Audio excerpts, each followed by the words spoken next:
வணக்கம். நான் கோயம்புத்தூர் திருமூலர் சித்தர்பீடம் சிவராஜ யோகி பேசுகிறேன். இப்போ வர்மம் படிப்பதற்கு அடிப்படை தகுதி என்ன? அடிப்படை தகுதி என்றால் எஜுகேஷ்னல் ஒரு குவாலிஃபிகேஷன் அப்படின்னா இன்றைய உள்ள காலகட்டத்தில் குறைஞ்சது +2 இருக்கணும். 3ஆம் கிளாஸ் படித்தவங்க, 5ஆம் கிளாஸ் படித்தவங்க, 8ஆம் கிளாஸ் படித்தவங்கலாம் வர்மம் அவங்க பயிற்சி நடத்துகிறாங்க, ட்ரீட்மெண்ட் கொடுக்குறாங்க. அவங்களுக்கெல்லாம் பேசிக்கான அனாட்டமி எஜுகேஷன், பேசிக்கான நாடி நரம்பை பற்றி உள்ள எஜுகேஷன் இருக்கான்னு தெரியாது. அதனால் மினிமம் ஒரு +2 லெவலாவது படிச்சிருக்கணும். அதுக்கு மேலே உள்ளவங்களாவது படிச்சிருந்து அது ப்ராக்டிஸ் செய்தால் தான் அது வர்மம் அது சிறப்படையும். நான் அடிப்படை குவாலிஃபிகேஷன் என்ன என்று பூரண வர்ம பீரங்கி 100 என்ற நூலில் சொல்லப்படுகிறது. வர்ம ஆசானுக்கு உள்ள அடிப்படை தகுதி என்ன? அடிப்படை தகுதி என்றால் சிவயோகியாக இருக்கணும்.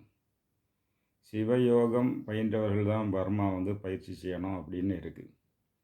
ஏன் சிவயோகம் பயிற்சி பண்ணணும்னா அதில் தான் ஆதாரங்களை பற்றி உள்ள அறிவு, தச வாயுக்களை பற்றி உள்ள விளக்கங்கள், அதை எப்படி செயல்படுத்துறது, ஆக்டிவேட் பண்ணுறது, ஆதாரங்களில் உள்ள சிறப்பு என்ன, அதை எப்படி சக்கரமாக்குறது, சக்கரம் ஆகும்போது அதில் என்னென்ன எனர்ஜி, பஞ்சபூத எனர்ஜி உருவாகிறது, அதை சேமித்து வைக்கக்கூடிய இடங்கள் எங்கே, அது எந்த நாடி சேனல் வழியாக ஃப்ளோ ஆகுது, எல்லாம் சீக்ரெட்டும் அங்கே இருக்குது. அதனால தான் சிவயோகி தான் வர்மானி என்ற ப்ராக்டிஸ் செய்யணும்னு சொல்கிறது.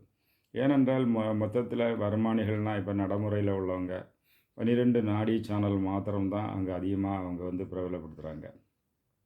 12 நாடி சேனல் என்ன சொல்ல காரணம் என்னாச்சுன்னா அதில் படுவர்மம் அதில் இருக்கிறதுனால அந்த 12 சொல்ல அது மாத்திரம் போதாது. 96 நாடி சேனல் இருக்குது.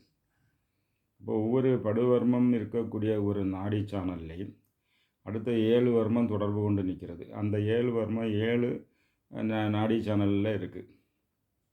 அப்போது அந்த மொத்தத்தில் 96 நாடி சேனலும் அதனுடைய பெயர் என்ன, அதனுடைய நிறம் என்ன, அதுக்குள்ள தேவதைகள் என்ன, அதை செயல்படுத்தக்கூடிய முத்திரைகள் என்ன, அந்த நாடி சேனலில் எனர்ஜி ஓட்டத்தை ஏற்படுத்தினா தான் அந்த வர்மம் இலகி போகும், அதை இழக்கும் முறை என்ன, இதுக்கு பேரெல்லாம் தான் இன்டர்னல் எனர்ஜி மேனிப்புலேஷன்.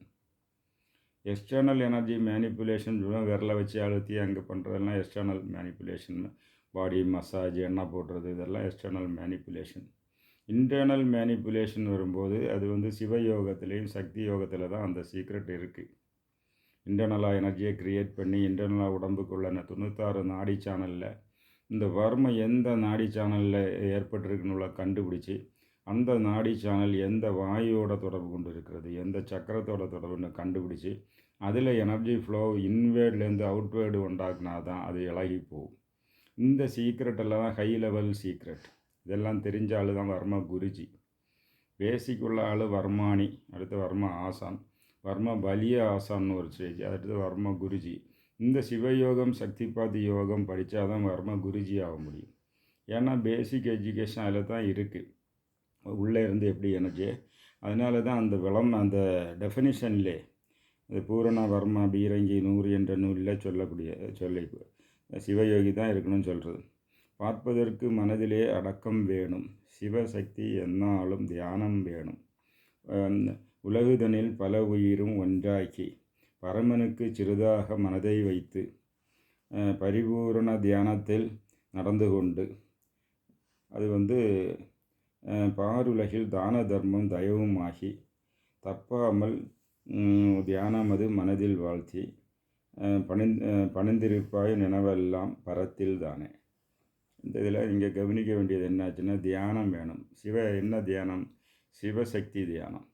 இப்போ சிவ தியானம் சைவ சித்தாந்த நூல்களில் குறிப்பாக திருமந்திரத்தில் பலவித தியானங்கள், குறைந்தது 10 வகை முக்கியமான தியானங்கள் சொல்லப்படும். அந்த தியானங்களில் ஈடுபடணும். ஏன் எதுக்கு தியானத்தில் ஈடுபடணும்?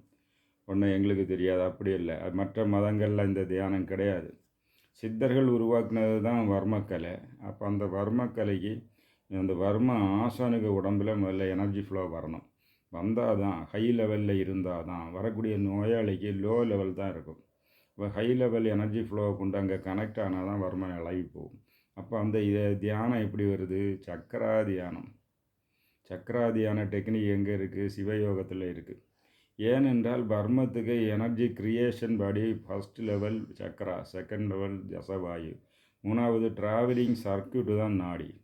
அப்போ சக்கரா தியானம், சக்கரா ஆக்டிவேஷன், சக்கரா கிளென்சிங், சக்கரா பேலன்சிங் இவ்வளவும் வேணும். இருந்தால் தான் அது அடிப்படை. இது சிவயோகத்தில் தான் இருக்குது. அதனால தான் சிவயோகி வேணும்னு. பல உயிரும் ஒன்றாகியதான், அதாவது ஆன்மநேய ஒருமைப்பாடு. இங்கே தான் வள்ளலார் சொல்கிறதா, எல்லாருக்கும் இரக்கமோடு தயவோடு இருக்கணும். தயவுன்னு உள்ள வேர்டு யூஸ் பண்ணியிருக்கார். பார்வையை தானதம் தயவும் ஆகி, தயவுன்னா அன்பு, அதுக்கு மேலே ஹை லெவல் கைண்ட்னஸ், அதுக்கு பிறகு தயவுன்னா எல்லா இது மனிதனு மாத்திரம் இல்லை, மனுஷனு மாத்திரம் இல்லை, விலங்குகள் தாவரங்களுக்கு முதல்ல அந்த அன்பு செலுத்த பிறகு தயவு, அந்த தயவு வந்து வர்மானிக்கு வேணும். அதுதான் வந்து இது வாடிய பயிரை கண்டு வாடினேன் என்று வள்ளலார் சொன்னார். அந்த அளவுக்கு இருக்கக்கூடிய ஒரு அன்புக்கு பேர் தயவு. அதுவும் சிவயோகத்தில் தான் அது வந்து கிடைக்கும், பயிற்சியில் அது கிடைக்கும். அடுத்தது இது பரிபூர்ண தியானம் வேணும். பரிபூர்ண அகண்ட பரிபூர்ண சச்சிதானந்த தியானம் அது வேணும் வர்மானிக்கு. அப்போ இந்த இதுதான் பேசிக் எஜுகேஷன். இதை படிக்கணும். வர்மாவுக்கு சென்டர் நடத்துகிறேன், வர்மா வந்து கொஞ்சம் அந்த ஆசான்ட்ட படிச்சுட்டு போர்டை போட்டு செய்கிறது, இந்த ஆசான்ட்ட கொஞ்சம் தியரி படித்தேன், அதெல்லாம் முக்கியம். இதுதான் பேசிக் ரெக்குயர்மெண்ட்டு. பேசிக் ரெக்குயர்மெண்ட்டு சித்தர்கள் என்ன சொல்லியிருக்க அதை தான் செய்யணும். இப்போ உங்களுக்கு எம்பிபிஎஸ் அப்ளை பண்ணணும்னா +2 இருந்தால் தான் அப்ளை பண்ணணும் கவர்மெண்ட். அது இருந்தால் தானே அப்ளை பண்ண முடியும். அதே மாதிரி வர்மானிக்கு குவாலிஃபிகேஷன் வந்து சிவயோகம். அதோட அடுத்த ஸ்டேஜ் சக்தி பாத்தி யோகான்னு உள்ள சக்தி யோகம், அதுவும் திருமந்திரத்தில் இருக்குது.